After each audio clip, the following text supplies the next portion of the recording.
सभी को जय मसीह की। आज हम पढ़ेंगे यिर्मयाह अध्याय 18। यिर्मयाह कुम्हार के घर में। यहोवा की ओर से यह वचन यिर्मयाह के पास पहुंचा, उठ और कुम्हार के घर जा और वहां मैं तुझे अपने वचन सुनाऊंगा। इसलिए मैं कुम्हार के घर गया और क्या देखा कि वह चाक पर कुछ बना रहा है। जो मिट्टी का बर्तन वह बना रहा था वह बिगड़ गया। तब उसने उसी का दूसरा बर्तन अपनी समझ के अनुसार बना दिया। तब यहोवा का यह वचन मेरे पास पहुंचा, हे इज़राइल की घराने, यहोवा की यह वाणी है कि कुम्हार के समान तुम्हारे साथ क्या मैं भी नहीं कर सकता।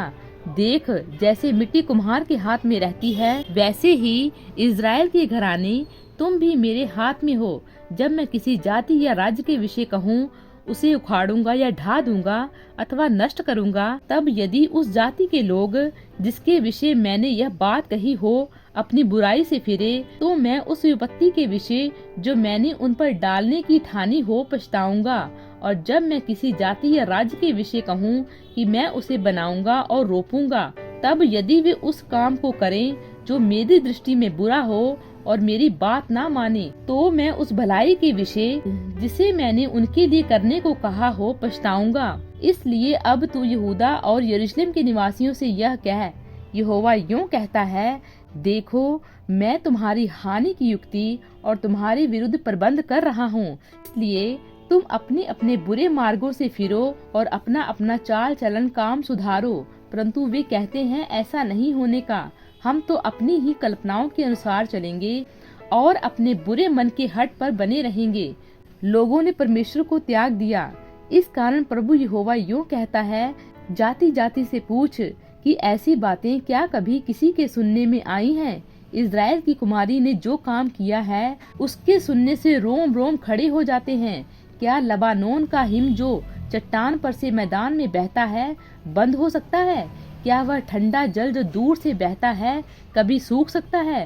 परंतु मेरी प्रजा मुझे भूल गई है। वे निकम्मी वस्तुओं के लिए धूप जलाते हैं। उन्होंने अपने प्राचीन काल के मार्गों में ठोकर खाई है और राजमार्ग छोड़कर पगडंडियों में भटक गए हैं। इससे उनका देश ऐसा उजाड़ हो गया है कि लोग उस पर सदा ताली बजाते रहेंगे, और जो कोई उसके पास से चले वह चकित होगा और सिर हिलाएगा। मैं उनको पुरवाई से उड़ाकर शत्रु के सामने तितर बितर कर दूंगा। उनकी विपत्ति के दिन मैं उनको मुंह नहीं परंतु पीठ दिखाऊंगा। यिर्मयाह की हत्या का षड्यंत्र।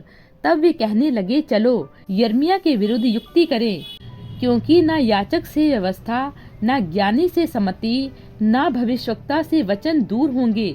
आओ, हम उसकी कोई बात पकड़कर उसका नाश कराएं और फिर उसकी किसी बात पर ध्यान न दें। हे यहोवा, मेरी ओर ध्यान दे और जो लोग मेरे साथ झगड़ते हैं उनकी बातें सुन। क्या भलाई के बदले में बुराई का व्यवहार किया जाए? तू इस बात का स्मरण कर कि मैं उनकी भलाई के लिए तेरे सामने प्रार्थना करने को खड़ा हुआ, जिससे तेरी जलजलाहट उन पर से उतर जाए। और अब उन्होंने मेरे प्राण के लिए गड्ढा खोदा है, इसलिए उनके बाल बच्चों को भूख से मरने दे।